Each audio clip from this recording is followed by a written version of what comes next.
అరుదైనటువంటి అవకాశం నాకు లభించింది. కామన్‌వెల్త్‌కి సంబంధించినటువంటి 56 దేశాలకు ఉన్నటువంటి మహిళా బృందానికి ప్రాతినిధ్యం వహించేటువంటి అవకాశం నాకు లభించింది. ప్రత్యేకంగా భారతదేశంలో ఉన్నటువంటి కామన్‌వెల్త్ పార్లమెంటేరియన్స్ అంటే కేవలం పార్లమెంట్ సభ్యులు కాకుండా దేశవ్యాప్తంగా ఉన్నటువంటి మహిళా ఎమ్మెల్యేలు ఎవరైతే ఉంటారో వారందరితోటి సమన్వయం చేసుకుంటూ వారు ఎదుర్కొనేటువంటి సమస్యలు ఏవైతే ఉంటాయో వాటన్నిటినీ కూడా తెలుసుకుంటూ వాటిని పరిష్కారం చేయడం మాత్రమే కాకుండా కామన్‌వెల్త్ ఏదైతే సాధారణంగా ఒక్కొక్క కామన్‌వెల్త్ దేశంలో ప్రతిసారి కూడా కాన్ఫరెన్స్ నిర్వహించడం జరుగుతుంది. ఈసారి ఆస్ట్రేలియా సిడ్నీలో నిర్వహించారు. వచ్చే సంవత్సరం అయితే బహామాస్లో నిర్వహిస్తారు. ఆ మేరకు నిర్ణయం అయితే చేయటం జరిగింది.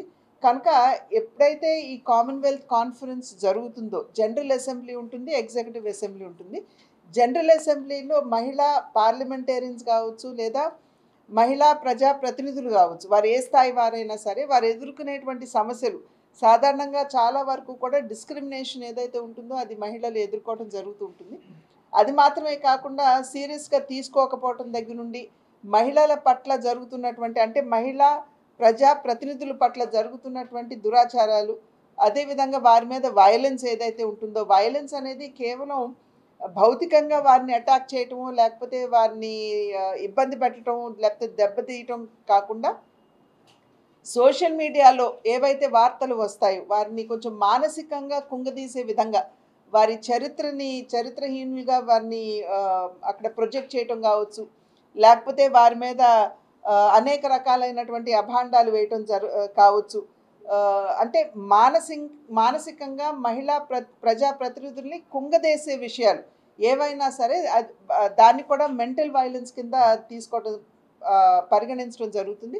కనుక ఇటువంటి అంశాలన్నింటి మీద కూడా దేశంలో ఉన్నటువంటి మహిళా ప్రజాప్రతినిధులతో ఎప్పటికప్పుడు సంవాదిస్తూ వారిలో అవగాహన, అదేవిధంగా ఆత్మస్థైర్యాన్ని పెంచడానికి కావాల్సినటువంటి ట్రైనింగ్ కార్యక్రమాలు నిర్వహించుకుంటూ ఇవన్నీ కూడా తీసుకుని వెళ్ళి మళ్ళీ మనం కామన్‌వెల్త్లో ప్రస్తావించి వారి సహకారం అందుకునేటువంటి అవకాశం అనుకుంటుంది. సహకారం అంటే కేవలం ఇది ధన రూపేణా ఉండనవసరం లేదు. టెక్నాలజీ ఇప్పుడు సైబర్ క్రైమ్ ఇందాక చెప్పినట్లుగా సోషల్ మీడియాలో మహిళల మీద వారి చరిత్ర మీద ఇబ్బందికరమైనటువంటి పోస్టింగ్లు పెట్టడం కావచ్చు, లేదా ప్రజాప్రతినిధులు వారి యొక్క కాన్స్టిట్యువెన్సీస్లో నియోజకవర్గాల్లో పని చేస్తున్నా కూడా వాళ్ళు పని చేయడం లేదు, కనబడటం లేదు, వారు ఎక్కడా కూడా ప్రజలకు అందుబాటులో ఉండడం లేదు అనేటువంటి ఒక దుష్ప్రచారం కావచ్చు. ఏ రకమైనటువంటి ఇబ్బంది అయినా కూడా సైబర్ క్రైమ్ కింద వీటిని పరిగణిస్తూ ఏ విధంగా వాటిని ట్యాకిల్ చేయాలి అనేటువంటి అంశాల మీద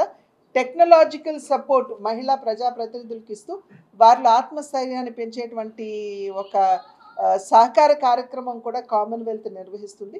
కనుక అటువంటి కామన్‌వెల్త్లో ఈసారి జరిగినటువంటి కాన్ఫరెన్స్లో సిడ్నీలో జరిగినటువంటి కాన్ఫరెన్స్లో నేను భారతదేశానికి సంబంధించినటువంటి ఈ కామన్‌వెల్త్ విమెన్ పార్లమెంటేరియన్ చాప్టర్కి నన్ను స్పీకర్ గారు ఓం బిర్లా గారు నన్ను చైర్మన్గా వారు నియమించడం జరిగింది. కనుక భారతదేశ తరఫున నేను వెళ్ళి అక్కడ ప్రాతినిధ్యం వహించడం అనేది ఇది ఒక మంచి అవకాశం మాత్రమే కాదు, నేను గౌరవంగా భావిస్తున్నాను.